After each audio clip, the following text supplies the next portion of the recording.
একদিন খুব ভোরে গ্রামের এক গরিব চাষি তার পোষা বানরটিকে সঙ্গে নিয়ে গরুর গাড়িতে চেপে গ্রামের বাজারের দিকে রওনা দিল।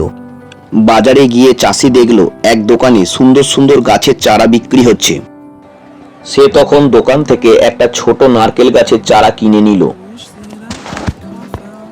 তারপর চাষি আর বাঁদর চারা গাছটি নিয়ে গরুর গাড়িতে চেপে দুপুরে বাড়ি ফিরে এলো। দুপুরে খাবার পর চাষি তার বাঁদরটিকে ডেকে বলল, চলো আজ আমরা কিছু ভালো কাজ করি। তারপর চাষি আর বাঁদর একসাথে বাগানে গেল। চাষি মাটি খনন করতে লাগলো আর বাঁদরটি তার ছোট ছোট হাতে মাটি সরিয়ে তাকে সাহায্য করতে লাগলো।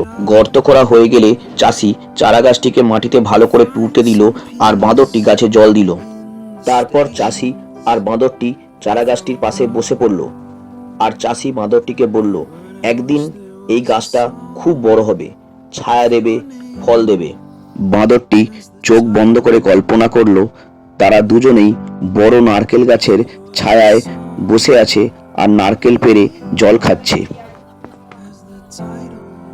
পরের দিন সকালে তারা আবার এসে গাছটিতে ভালোবেসে জল দিতে লাগলো।